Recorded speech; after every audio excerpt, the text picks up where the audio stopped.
Venga, pues vamos allá.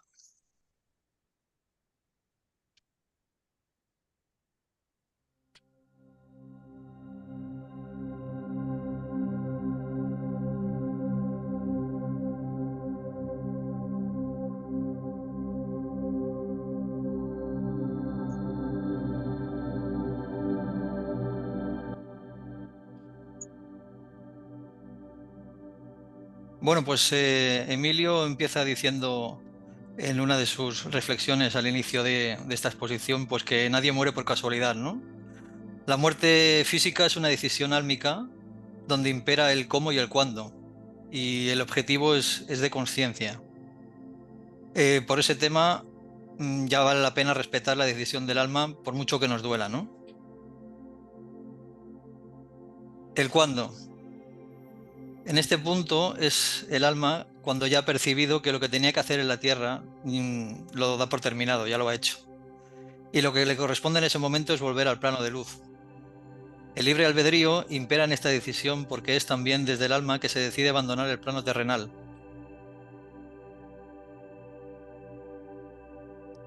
Si las experiencias que se habían decidido vivir ya no se van a suceder precisamente por ese libre albedrío, ¿no?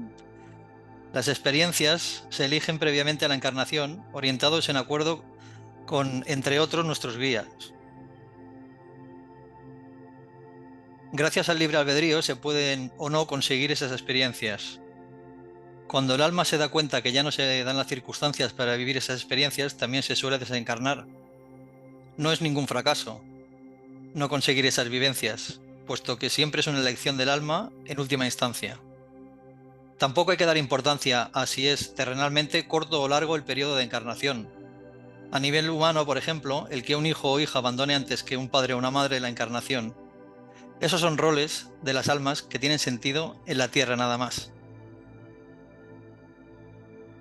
El cómo. Siempre se elige la manera de desencarnar con un propósito, para despertar conciencias o dar lecciones a otras almas encarnadas. Nada es casual. Suele tener relación con el desarrollo conciencial del individual y grupal, donde cada cual integra esos acontecimientos y hace que según el individuo se pregunte cosas que sin esos hechos no lo haría, de funciones colectivas, etc.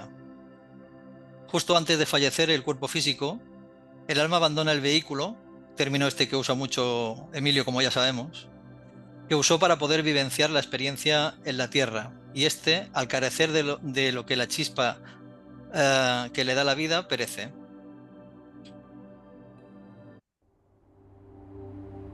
¿Qué es lo que ocurre al morir? Pues básicamente que se rompe una cosa que se llama el cordón de plata, que une el cuerpo astral con el físico, y luego entonces cesa la vida. El alma nunca sufre. En circunstancias de accidentes o asesinatos abandona justo antes del suceso o en caso de sedación o coma hospitalario, abandona el cuerpo inmediatamente y va regresando de vez en cuando hasta que decide marcharse definitivamente y el cuerpo entonces fallezca. Si son sedaciones o comas cortos, no regresa. Y si son periodos largos, va alternando en ingresar en el cuerpo con salidas de este al astral. En estos casos de sedación o comas largos se producen para que las otras almas que le rodean vivan esa experiencia pactada de larga enfermedad, para que todo el mundo aprenda. ¿Qué ocurre al fallecer? Pues bueno, Emilio nos cuenta que estamos compuestos de varios cuerpos. El físico, el etérico, que son los que están aquí en la Tierra, en el plano terrenal, el astral y el mental. El astral es el emocional, ¿eh? O el mental, pues que son los que se tienen que disgregar, y luego la triada, que son los que ingresan en el plano de luz, que realmente es nuestro yo superior, ¿no?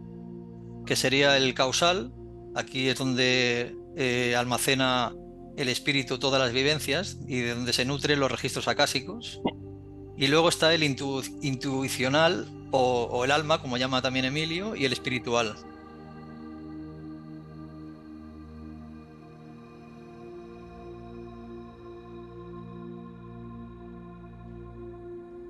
Cuando el cuerpo físico fallece, como hemos dicho anteriormente, se parte el llamado cordón de plata que une el cuerpo físico con el astral, con el alma, y ésta ya no puede regresar. Por ejemplo, por las noches, cuando dormimos y nuestro cuerpo astral se va al plano astral, sigue conectado al cordón, Decíamos entonces que al partirse, el cuerpo etérico o energético, que es donde actúa, por ejemplo, el Reiki mediante los chakras o las agujas de acupuntura, y que sería como el molde del cuerpo físico, se queda en el plano terrenal, como hemos dicho, al fallecer el físico. Entra entonces el etérico en un proceso de disolución que suele durar entre 48 y 72 horas.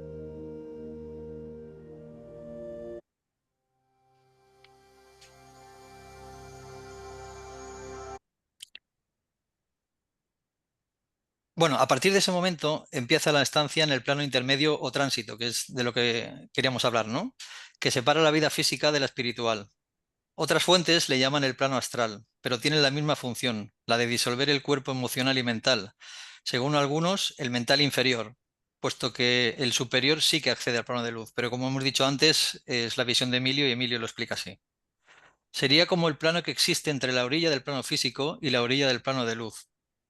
Por ejemplo, los antiguos, en multitud de tradiciones, enterraban o cremaban a sus fallecidos con una moneda en los ojos o en la boca. Ese gesto pretendía pagar al barquero para pasar el alma de un plano a otro a través del estado intermedio. Griegos, antiguos romanos, etcétera. Todos accedemos a ese estado intermedio. El objetivo, como hemos dicho, es diluir los cuerpos mentales y emocionales que no perecen al dejar el plano de la Tierra. Ese estado intermedio se encarga de disolver todos los cuerpos relativos al yo físico. Solo ingresa al plano de luz el yo superior. Cada sujeto lo vive de forma distinta en función de su carácter egoico, los apegos, etcétera. La persona que se ha dedicado a llevar una vida menos basada en las necesidades propias o egoicas, sino una vida más de compasión, de compartir y cuidado a los demás, de trascendencia, tiene un tránsito menos denso que en los otros casos, puesto que los componentes mentales y emocionales son más ligeros.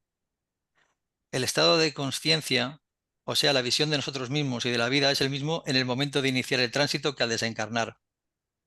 En el libro tibetano de los muertos o del Bardo Todol, se habla de un máximo de 49 días para las personas medias, que somos la mayoría.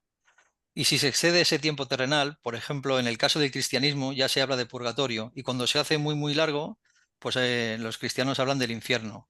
O en el ámbito occidental, perdón, en el ámbito oriental se conoce como el Avicii. Cuando el desencarnado tiene un mundo emocional denso por la vida que ha llevado, lo primero que le sucede es que no se da cuenta que ha desencarnado. Cree que sigue vivo, porque crea un entorno propicio en el tránsito para que eso ocurra. Tenemos como ejemplo la película del sexto sentido, fenómenos poltergeist, etc. Suelen ser almas llamadas perdidas por no ir hacia la luz. Cuando por fin se da cuenta, pueden pasar dos cosas: que lo acepte o que no lo acepte. Puede no aceptarlo por apegos materiales o personales. Por ejemplo, posesiones materiales como capital monetario, casas, o personales como mamá con hijos pequeños, abuelos, padres con hijos o nietos, que les piden que no les dejen solos en la tierra, etc. También por sentimiento de culpa o dolor hacia los familiares y seres queridos que dejan las almas en la tierra es un apego muy grande. Dicen las fuentes, en este caso Emilio, que en el momento que se les da permiso es inmediatamente la trascendencia hacia el plano de luz previo tránsito. Aquí tendríamos que decir también que las almas muy evolucionadas disgregan los cuerpos emocional y mental casi al instante al ingresar en el tránsito o astral y pasan al plano de luz. También el miedo sería otra razón para no aceptar la muerte física. Miedo a ser juzgado por hechos que el alma ha llevado a cabo en su encarnación. Sobre todo debido al sistema de creencias, como en las religiones que prediquen un juicio que conlleve un castigo a ciertos comportamientos. Por tanto, lo normal es darse cuenta, y eso va en función del nivel de conciencia sobre la trascendencia que se ha cultivado en su vida en la Tierra. Y segundo, se tarda más o menos tiempo en aceptarlo. Una vez sean estos dos propósitos, darte cuenta y aceptarlo,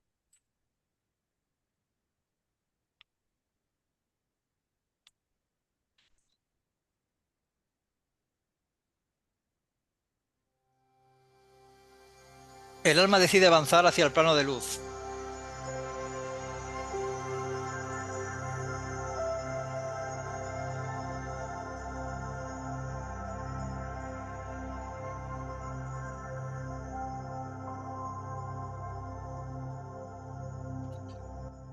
Bueno, y generalmente se dice que se entra en un túnel o se cruza un puente o un camino, etc. Entonces ocurre. Visión de tu vida pasada instantánea, toda al completo y de golpe. Según autores como describe, por ejemplo, Michael Newton en sus regresiones a la vida entre vida, no es en esta primera revisión cuando se percibe el dolor causado o el amor causado por las acciones del alma, sino ya una vez en el plano de luz delante de tu guía para ser consciente e integrar esos hechos y aprender de la experiencia. Ahí comprendes que todo tiene un porqué y un para qué. No existen errores ni fracasos. Una puerta que se cierra sirve para que se abra otra puerta que a su vez abrirá otra puerta para que se den las circunstancias que acabarán dando el fruto del aprendizaje deseado. La vida tiene una dinámica cuando se contempla desde el tránsito, que aporta una enorme paz. Es una visión muy diferente que se tiene desde la encarnación en la Tierra. Es como si los árboles del bosque no te dejasen ver la luz. Otro de los puntos que se dan al ingresar en el plano de luz es la percepción que estamos acompañados de formas de luz o seres de luz. Pueden ser seres queridos fallecidos que hayan desarrollado un rol importante en esta última encarnación. También seres de luz en función de las creencias religiosas o espirituales de cada cual.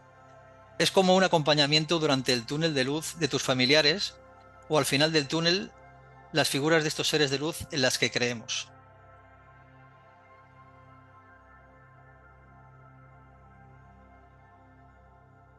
El plano de luz tiene un primer estadio donde descansa el alma. Se experimenta mucho placer espiritual. El tiempo que no existe como aquí, el alma decide hasta cuándo está en ese plano.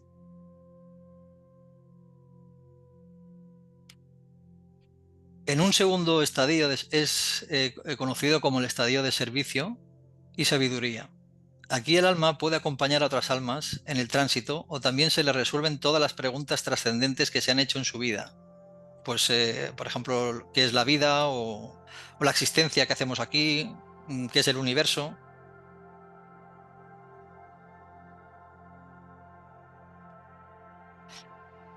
Un tercer estadio en el que accede el alma se recoge la cosecha de lo que se plantó en su última vida, es decir, los aprendizajes, y aumenta el nivel de conciencia en mayor o menor medida con el que partirá de nuevo a su nueva encarnación.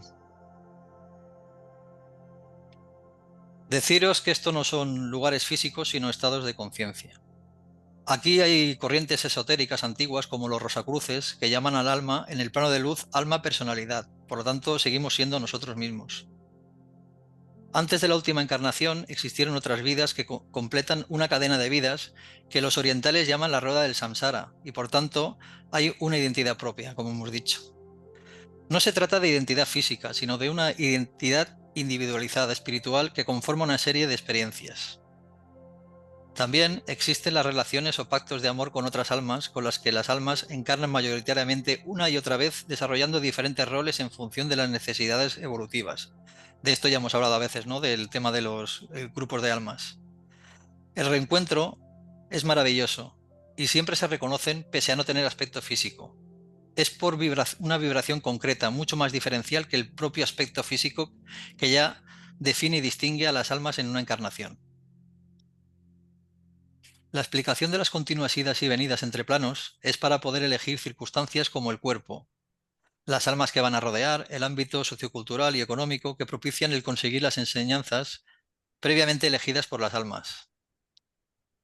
En el desarrollo evolutivo hay que decir que es individual y a la vez colectivo. Es importante que para cada alma que precise de más o menos encarnaciones se rodeen de otras almas más evolucionadas que ayuden y guíen en las encarnaciones a las almas más lentas en su evolución. Es decir, la evolución, como alguna vez también hemos comentado, se hace grupal, ¿no? Lo que experimenta un alma sirve para las demás. La humanidad pasada, como por ejemplo Lemuria, los seres que llegaban al máximo nivel evolutivo no volvían a encarnar. Eso produjo un atasco evolutivo de las almas más lentas en sus caminos espirituales. Es decir, sin referentes, mensajes o presencia de almas más evolucionadas, la civilización de Lemuria colapsó, dando paso a la de la Atlántida, explica Emilio, donde sí se volvía a encarnar por amor o por acompañamiento, aunque se hubiese llegado al final evolutivo espiritual de ciertas almas, siempre según el libre albedrío de cada cual. En algunos casos, no existe identidad alguna al llegar al plano de luz, puesto que ya se ha llevado a cabo el camino espiritual establecido y por tanto no tiene necesidad de seguir evolucionando. En esos casos, se encarna por amor para elevar la conciencia del resto de las almas conocidos, en el ámbito budista como bodhisattvas, que son los maestros espirituales. Tenemos referencias, por ejemplo, de gente que están haciendo meditación en cuevas y son gente muy evolucionada espiritualmente. En el ámbito cristiano, por ejemplo, explica Emilio que se dice que son 144.000 los encargados en el Apocalipsis de despertar el ser crístico que llevamos todos cuando nazca la nueva humanidad.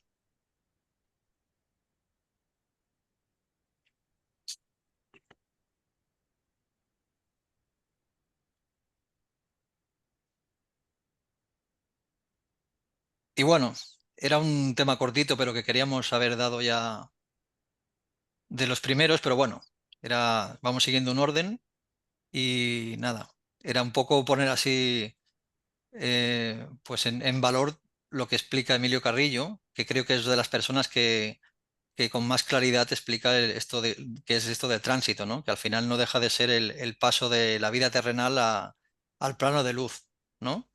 Y también me he permitido la licencia, como era un tema corto, pues poner pues 4 pinceladas de lo que él también considera que se hace en el plano de luz. Muy resumido, teniendo en cuenta que es su opinión y que hay otros autores que tienen diferentes matices, pero bueno, un poco el paso era este. No sé si alguno de vosotros había, me imagino que sí, ¿no? Habríais leído sobre el tránsito, sobre Emilio, sobre otros autores y qué es lo que pensáis.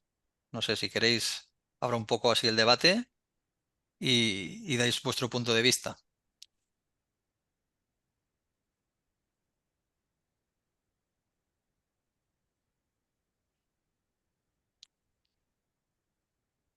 Venga, Jorge, arráncate, va. Échame un cable, va. Es que no sé, porque habiendo leído tanto y tantos y tanta gente y demás, pero a mí lo que me gusta de Emilio es que hace un poco eso, porque junta un poco, sobre todo, corrientes que son un poco diferentes, ¿no? Porque, como hemos hablado en otras ocasiones, en esto hay mucho también, mucho fanatismo, ¿no? De que la gente solo hay de una manera y no hay más y no puedes ver más. Y Emilio lo bueno que tiene es que está un poco abierto, aunque tiene, obviamente, como todos, ¿no? Pues tendrá cosas en las que coincidimos más y otras en las que coincidimos menos.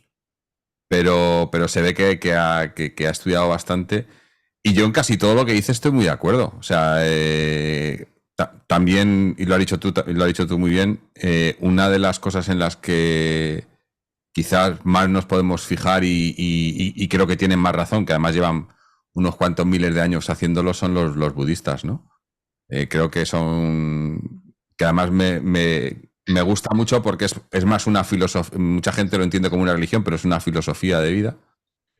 Y si te fijas, tienen mucha razón en muchísimas de las cosas que dicen, ¿no? Yo lo del bardo lo comparto totalmente. Es más, si miras, muchos budistas comparan el bardo no solo como ese sitio donde vas cuando haces la transición, sino también donde vamos cuando soñamos, cuando dormimos. Es todo el mismo plano, entonces es un nexo ahí que yo creo que tienen mucho sentido, ¿no? Sí, sí, es curioso por eso que mientras estamos aquí en la Tierra no recordamos, ¿no? Pero realmente si has estudiado un poco en profundidad del tema, creemos que tiene parte de razón, ¿eh? El descansar por la noche es para recuperar el cuerpo físico, pero yo creo que es más y es prioritario sobre todo el salir pues aquí de esta envoltura e irte al plano astral, que es donde realmente el espíritu, el alma, por decirlo así, se siente libre, ¿no? Y en contacto con nuestros seres queridos que ya están en el otro plano, ¿no? Incluso con seres de nuestro grupo de almas que no habrán encarnado en esta encarnación, ¿no? Y seguro, fíjate muchas veces que decimos, esto lo tengo que consultar con la almohada, nos parece que durmiendo, descansando, vamos a tener más claridad de ideas y no es así, es en el plano astral, pues realmente es donde te traes esas ideas o esos consejos o esos aprendizajes y luego te viene como aquí en la Tierra como intuición o como una cosa que te viene de repente a la cabeza, ¿no? Yo pienso que por la noche O sea, que se hace más trabajo en el mundo astral que no lo que necesita el cuerpo en sí, ¿no? Bueno, aunque el 99% de la gente crea que es al revés, ¿no?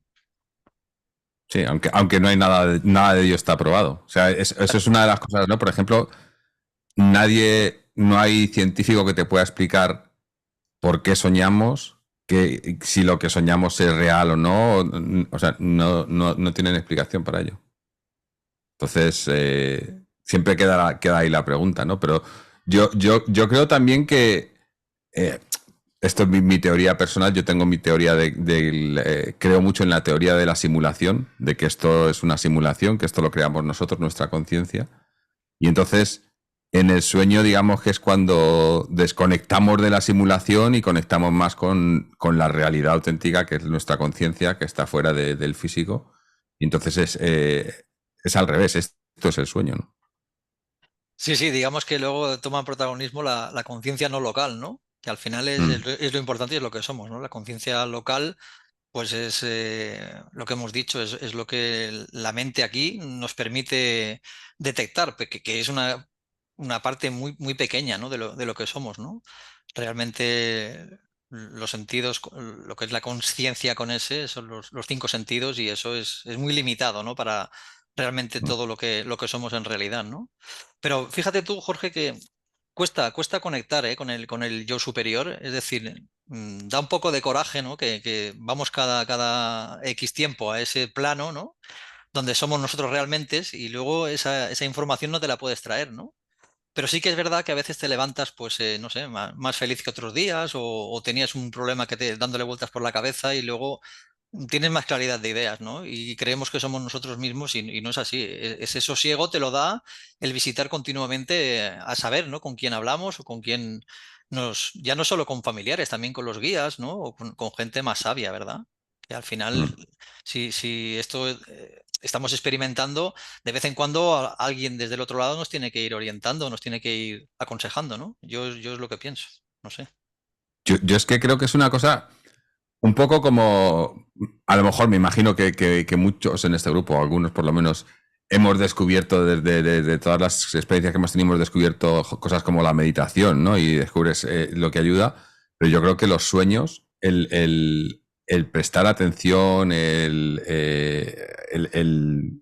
intentar recordar tus sueños, escribirlos, estudiarlo un poco, eh, o sea, estudiarte un poco por qué soñamos o qué es lo que cada uno sueña y creo que es una cosa que deberíamos de hacer todos porque la mayoría de la gente, como tú dices, ¿no? Piensa, no, pues para recargar energía y tengo algún sueño por ahí o alguna pesadilla y tal, pero no. En el momento que empiezas a enlazar cosas, ¿no? Y te das cuenta, ¿no? Yo ahora mismo, claro, yo llevo haciendo esto ya 3 años y estoy recordando recordando y además dando sentido a sueños que llevo teniendo desde hace 30 años y que no me acordaba de los sueños y me acuerdo ahora y me acuerdo cuando tuve ese sueño hace 30 años, cuando era niño, y me acuerdo y ahora tiene sentido y además cosas de ese sueño luego han llegado a la vida física, ¿no? Entonces, creo que es una faceta que no estudiamos, que no le prestamos atención, que en muchos casos desestimamos o pensamos que es, no, esto es nuestra mente y tal. Y incluso hablando en el mundo espiritual, esotérico y demás, no se le da suficiente significado a los sueños. Yo creo que habría que darle mucha más importancia. Sí, también influye que aquí no tenemos los códigos para decodificarlo, ¿verdad? Y somos muy, muy cerrados de mente y a nivel simbólico igual estamos soñando con cosas que si supiésemos darle el código adecuado nos estaría dando pues muchas pistas o muchas o una guía, ¿no? A por dónde tenemos que discurrir, ¿no? Mm. Pero muchas veces es nuestra no apertura de mente, ¿no? Lo que nos lleva a eso. Pero sí que es Mm. verdad que Sí, como tú. porque Dime. te iba a decir que, por ejemplo, yo una cosa que desde que empecé a meditar, porque ha venido a la vez prácticamente el estudiar mis sueños y la meditación. Y, por ejemplo, a la meditación que se le da tanta, ¿no? Que tiene tanta reputación, y merecidamente, porque es muy bueno, pero yo me he dado cuenta que es que yo acabo yendo al mismo sitio. Cuando me pongo a meditar y hago una meditación profunda y consigo ponerme en ese plano, estoy en el mismo plano que cuando estoy soñando. O sea, es prácticamente lo mismo. Es más, hay veces que cuando hago meditaciones largas, no sé si me he quedado dormido y estaba soñando, o si era la meditación, no he estado dormido, pero estaba ahí, pero es la misma sensación, ¿no? Y otra cosa también que me he dado cuenta es que a través de la meditación, yo medito, vengo a meditar de media a una hora o así diaria, ¿no? Y me he dado cuenta que con esa hora de meditación diaria he reducido mis horas de sueño porque mi mente está mucho más calmada. Entonces yo antes tenía que dormir 7 8 horas y ahora duermo 5 o 6. Y estoy igual de fresco y tal, pero porque hago esa hora de meditación. Y no es una hora de sueño, es de meditación. Pero es la mente, ¿no? Es una hora más que estoy ahí, ¿no? Y yo creo que es que necesitamos estar ahí. Pero sí, yo ahora estoy no muy metido, pero porque he leído mucho y sigo leyendo mucho y estudiando mucho, pero eso es una cosa más subjetiva, ¿no? Más de cada uno porque es eso, hablabas de un poco poder leer o interpretar tus sueños y demás, y yo creo que eso solo lo podemos hacer cada uno a base pues eso, de escribirlos, de estudiarlos, de intentar averiguar por qué he visto esto, por qué me han dicho esto, por qué y al final lo vas enlazando todo y todo tiene un sentido, ¿no? Pero un sentido que solo le puedes dar tú. A mí eso cuando te viene la gente, ¿no? Que te quieren interpretar los sueños o los libros, que cómo interpretar tus sueños, no tiene ningún sentido porque cada sueño de cada persona es individual, es diferente, ¿no? Claro, porque el sueño es, digamos, que es el mensaje, pero el origen del mensaje lo sabes tú. Si tienes, Claro. si es una preocupación, si es un deseo, ¿no? Si, Mm. qué es lo que te perturba en ese momento y bueno, y ese mensaje al final, interpretado por otra persona que tenga otro origen, ¿no? O que crea que es otro origen, pues puede ser totalmente confuso, ¿no? Mm. Muy bien. ¿Y los demás qué opináis, José María? Bueno, del tema de los sueños, a ver, bueno, esto cada uno pues tiene su camino, ¿no? Más adecuado y bueno, obviamente el tema de los sueños es uno de los caminos. Con respecto a los sueños, pues es verdad que hay personas que lo tienen más desarrollado, incluso los que tienen los sueños premonitorios, ¿no? Los que sueñan cosas que luego van a pasar, ¿no? Pues esto hay algunas personas. Luego, aquí también hemos hablado de los sueños vívidos, los sueños que eso sí que los recuerdas, ¿no? Porque tienen una sensación que esto se da mucho, pues como seres queridos que han partido, etcétera. Y bueno, y luego es verdad que hay personas que se comunican también más en sueño con su ser querido, ¿no? Precisamente el próximo invitado, que es el sacerdote este que yo me encontré casualmente, entre comillas, pues este siempre la comunicación con su hermano, como él explicará, siempre la ha hecho en sueños. Pero pues ahí en sueños, por ejemplo, pues también lo explicará, pues el hermano le dijo la clave del móvil, ¿no? Que no lo podía abrir y bueno, la clave era correcta.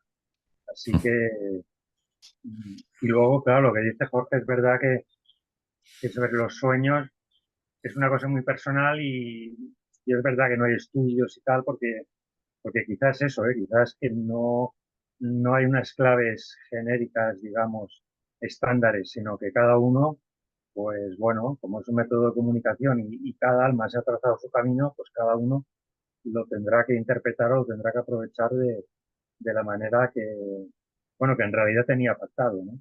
Sí, sí. Seguramente. Entonces, No, y luego están también los sueños de compensación, ¿no? Que muchas veces para diferenciar el sueño vívido o el contacto con el ser querido del sueño de compensación, ¿no? Un ejemplo muy fácil, ¿no? Tú te gusta alguna cosa en concreto, pongamos, yo qué sé, el queso, ¿no? Y estás soñando con una fábrica de queso, son sueños de compensación porque en tu fuero interno, pues tienes ese deseo, ¿no? Pero los sueños vívidos van mucho más allá, ¿no? Es en el estado en el que te despiertas, los detalles que recuerdas, cómo has visto al ser querido, ¿no? Con esa luminosidad, el mensaje que te ha dado, ¿no? Son una serie de ítems o de puntos que te hacen diferenciar una cosa de otra, ¿no? de los sueños de compensación a los sueños que son los sueños vívidos que se llaman, ¿no? Que por cierto es un sitio donde las almas tienen mucho interés en meterse para contactar con los que estamos aquí, puesto que tenemos la conciencia totalmente apagada, ¿no? Y lo que impera es nuestro subconsciente. Entonces, de esa forma, siempre queda ahí una nebulosa, ¿no? Si tú te pudieras comunicar directamente de esa forma tan directa, igual hasta te callas de espaldas, ¿no? En cambio, en los sueños, como estás, digamos, como, bueno, nunca mejor dicho, ¿no? Pues fuera de juego o dormido, ¿no? Lo que impera al final es el subconsciente, ¿no? En ese plano. Entonces siempre tienes eso, ¿no? Que por otra parte también hay que decir que luego tienes la certeza, ¿eh? Cuando te despiertas y vas conectando, como hablamos, o vas decodificando, tienes la certeza. Algunas veces son evidencias muy claras, como el tema este del pin del teléfono, y otras veces es que tú sabes que es así y ya está, por cómo te sientes y en el estado en el que te despiertas, ¿no? Claro, pero es que lo que te decía es que es todo lo mismo, porque al final, tú fíjate, he hablado de la meditación, ¿no? Tú cuando una meditación en la que digamos que puedes contactar, que se puede hacer y demás, es cuando llegas a ese punto en el que y lo llevo aquí a lo que dice Robert Monroe, que es mente despierta en cuerpo dormido, ¿no? Cuando tu cuerpo está dormido, pero no solo es en la meditación. Has hablado, que también habla mucho de él, Emilio Carrillo, de Michael Newton, ¿no? De todas las regresiones que ha hecho